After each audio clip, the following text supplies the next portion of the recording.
35 years, I've tasted 3,000 wines a year. So that's 100,000, more than 100,000 wines. But every time I taste a wine, I still wonder, I wonder why this wine tastes exactly this way. Are constantly reminded that you don't really know, that it is a mystery. And I like that about wine. You don't really understand Ribera del Duero until you wait for a million sheep to cross the road. And you don't really understand Argentinian Malbec until you see people tangoing. When you are there, somehow the wine begins to make sense.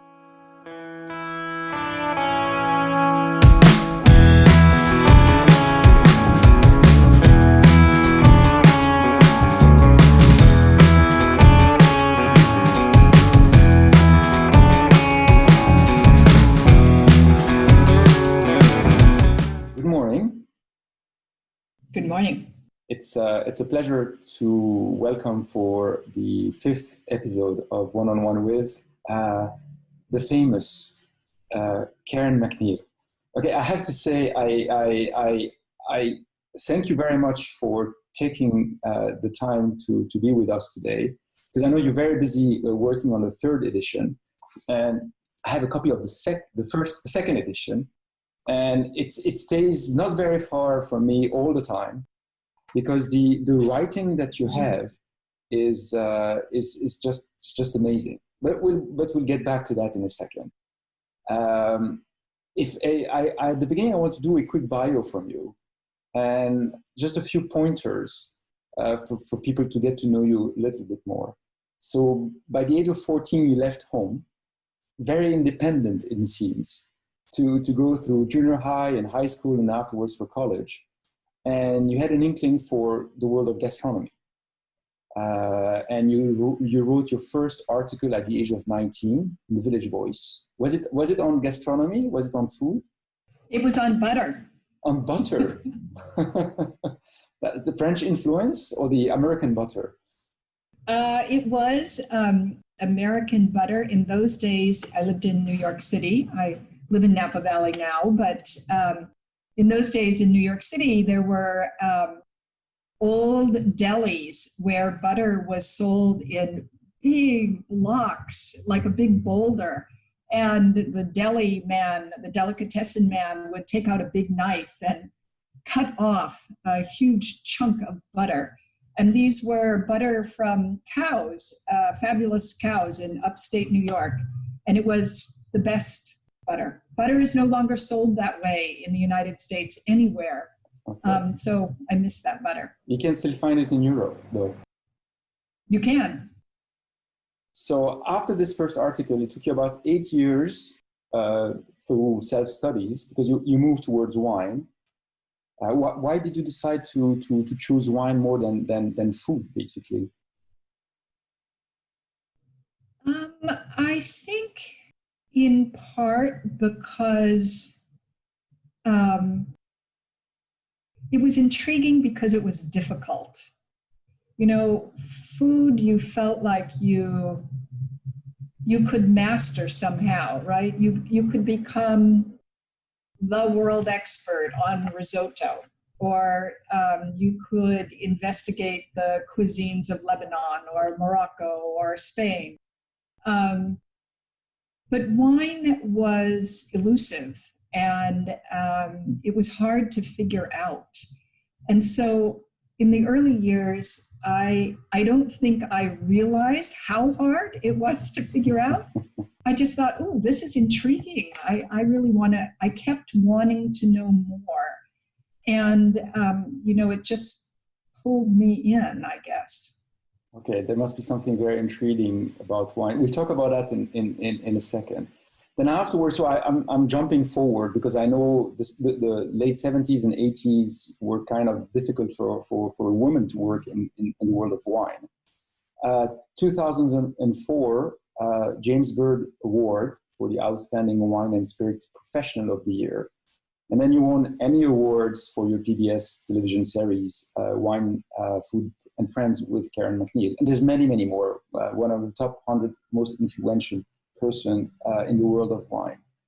Now, I've seen all these, but somehow what would probably very much interest our audience as well is if you were to describe yourself, if you were to introduce yourself using wine metaphors.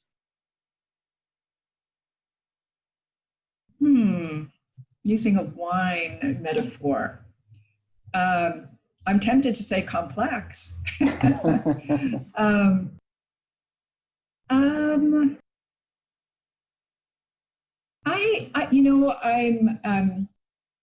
as a person, I'm very precise, I guess. One of the reasons that the Wine Bible has done so well, I think, is that I'm a relentless researcher. I'm very precise about facts. I like it when things are right.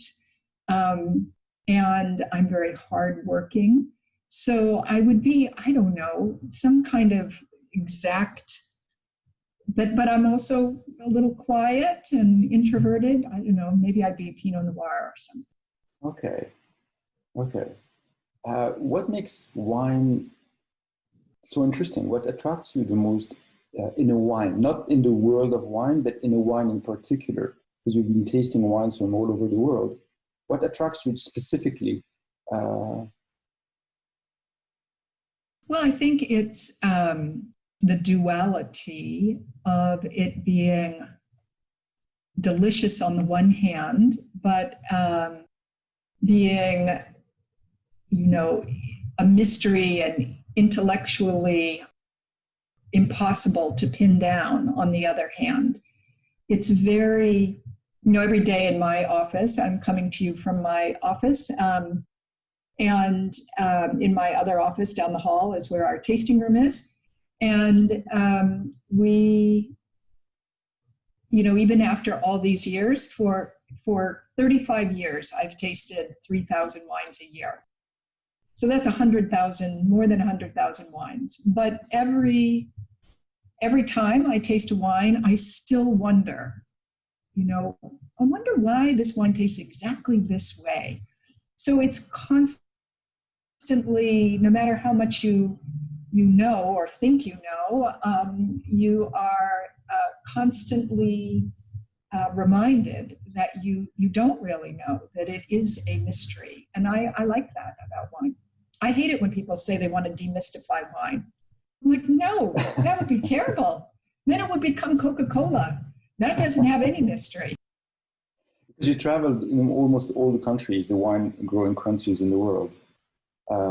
And so your view of the world of wine is complete, not just in secondary research, but directly because you encounter these people. What makes it also very interesting to travel to these places? Because you could get the bottles in Napa, try them there, but what is so special about meeting the people? And yeah, it's interesting that you don't really understand Ribera del Duero until you wait for 1 million sheep to cross the road, and you don't really understand Argentinian Malbec until you see people tangoing. I don't know why those things are so important, but wine is always the product of a culture and a way of being and a way of drinking together and a way of eating and a way of life. And when you are there, somehow the wine begins to make sense in a way that just sitting at your table, it's almost there, but the last 2% is to experience it, if you can, in its country of origin. It's one of the things that's sad right now. I had this spring trips planned to Croatia, to Georgia, to Rioja, to Sicily, and they're all gone. I couldn't go on any of them. And so I'm really sad about that because I was looking forward to delving into those cultures more. Have you been to Lebanon? I have not. I'm so sorry to say, No. because I know that it has a very ancient wine tradition and wine history. Because in the White Bible, you mentioned the Phoenicians very often. And, yes. So probably it would be a good idea to add the trip in the future. Well, we are going to do in this new third edition of the Wine Bible, we're going to do a much bigger section on wine in the ancient world and how important wine in the ancient world was and how wine was thought about in the ancient world. So I assure you, Lebanon will be mentioned as Lebanon, not necessarily just those Phoenicians. Okay, excellent. We'll get back to the third edition in a second, but I just wanted to go back one second on the writing, because you have a way of writing that is, for those who haven't read the book, the Wine Bible, I would 1,000% recommend it because it reads wonderfully. Every chapter is like a story on its own. And I was wondering about how difficult it is to do good writing, good wine writing. It's very difficult, and not enough people do it. A lot of people writing about wine just want to impress you with what they know. And that's very easy kind of wine writing. It's also very boring and not good writing. I work really hard at trying to be a good writer, and I'm relentless about revising my writing. You know, to me, if you say salt and pepper, it's different than saying pepper and salt. Okay. There's a different rhythm. There's a different rhythm to, that's the same idea, but it's a different rhythm. And so you can imagine a 5,000 page manuscript with someone who's, thinking about every single sentence. But if you do it fairly well, if you get to the point where you can do it well, then it makes reading very easy. And people tell me all the time, the Wine Bible is so easy to read. It's like it carries you along.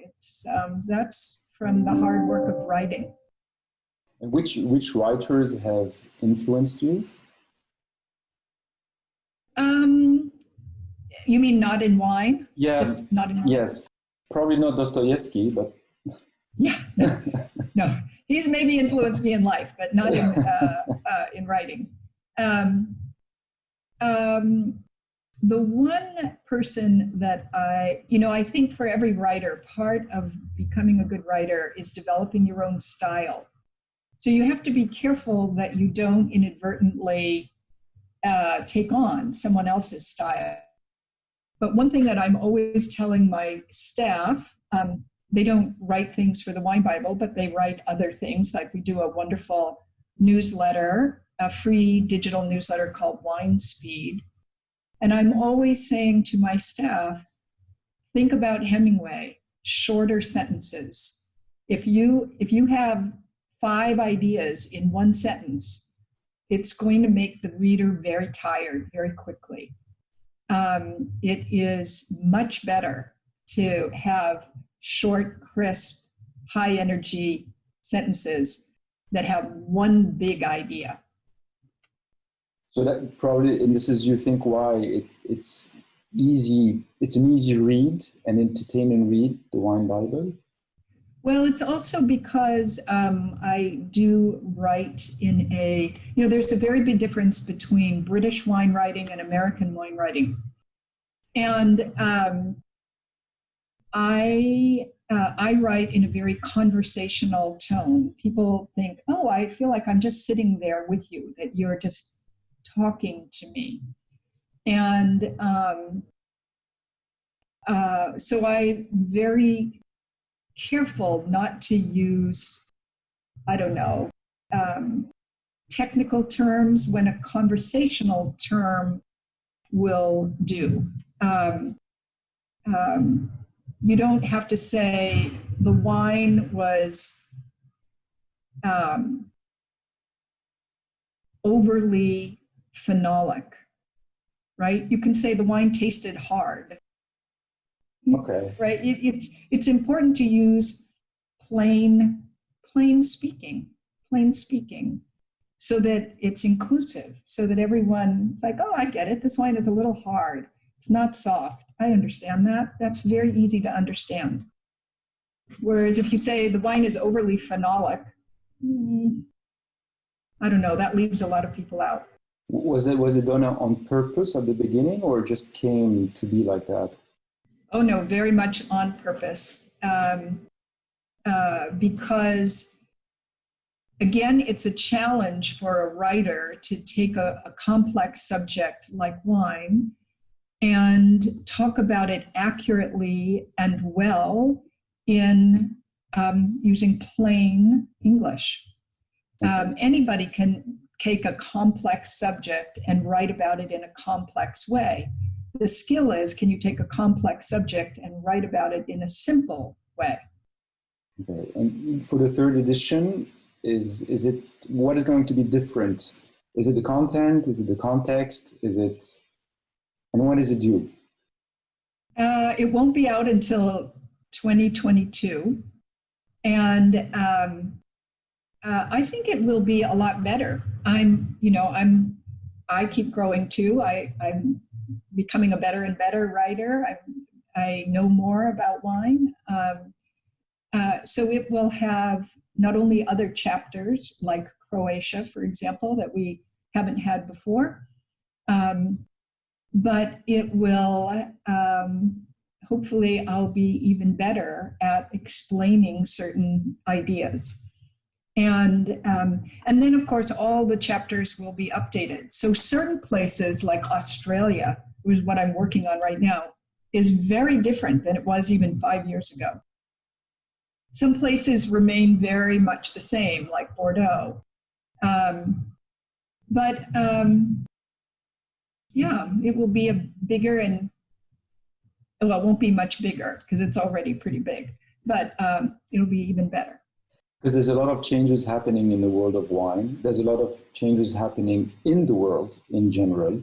We've been reminded by that through the latest events and crisis that we've seen in the US with the Black Lives Matter movement. Do you see any changes, or is it going to be like before, people talk about it and then things just kind of die out? Do you think this time it may be different? I think in terms of diversity in the wine industry, I think we really will see a lot of change. There used to be very few, in particular African Americans in the U.S. wine industry. Today, it's still a very small amount, but there's at least a critical mass of people who are talented and who are vocal and who are not going to let. I don't think are going to let us slip back. And not just African Americans. There are Caucasians as well who feel that diversity would be a much better thing. I'm somewhat more worried about, in a sense, but about Latina women. There are, Latina women are a very important force in the wine industry, but you never hear about them. They are not organized, so to speak. And that's a real shame. There's only been, as far as I know, I think there hasn't even been one yet, not one Latina woman through UC Davis. Good. And in the Napa Valley, there's only one Latina woman who is a winemaker, and she's an assistant winemaker. Because you're very vocal about diversity and position of women. You wrote reports on the situation and position of women in the wine industry. You hopeful for the future? Yes, I am, because right now, I mean, when I began, there were no women in the wine industry almost at all. And the number of tastings in my first 20 years, the number of tastings I went to where I was the only woman, probably all of them, the only woman. And now it's almost 50-50 anywhere in the world. Okay. Including some of the most prestigious people in the world. If you think of someone like Jancis Robinson, right? Without a doubt, the most famous British wine critic. Lots of women in Asia, lots of the top people in Asia are women in the wine industry. So Jeannie I think Cho it's like Jeannie Cho Lee Jeannie Cho Lee is a really good example. It's still complicated though, because it's an industry where when you're dealing with colleagues, you're drinking. And alcohol changes the picture between men and women very quickly. You're often drinking, and you're sometimes drinking at night. And so the lines of appropriate behavior can be blurred very easily. So it's tough. You have to be careful. And women in particular have to have their guard up almost all the time because of that. We're getting close to the conclusion. So there's a couple of things I wanted to talk to you. First of all, I asked a couple of friends, and I said I was so excited about this interview that I said, if you had any questions to ask her, what would it be? So two of my close friends asked me the following questions. So first of all, so Rory Ramsden is a marketing guru, but was a chef, and he loves wine. He lives next to Bergerac, and he's an Englishman. And his question is basically, what do you enjoy most about what you do, and why? What do I enjoy most? I enjoy giving presentations, teaching to a huge audience of people. Like for most people, if you said, all right, stand up and talk about a Bordeaux and the Napa Valley to 500 people for the next hour, most people would be like, I don't want to, no.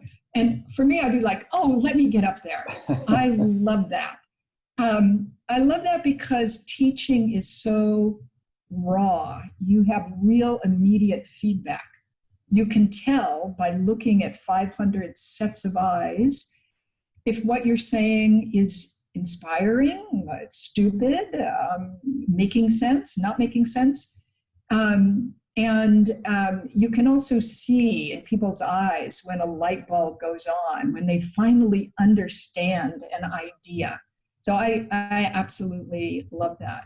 It's very, I'm mostly an introverted person, but that's my extroverted self will come out. The second question is from Jamie Orajo from Trois Noirs.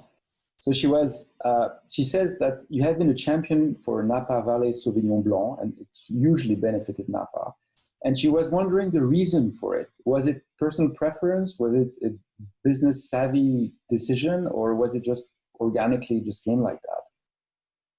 Yeah, I think in part, that's such a good question. Thank you, Jamie, for that fabulous question. And of course, Arajo has been known for its great Sauvignon Blanc, and now Accendo, their new label, is also known for incredible Sauvignon Blanc.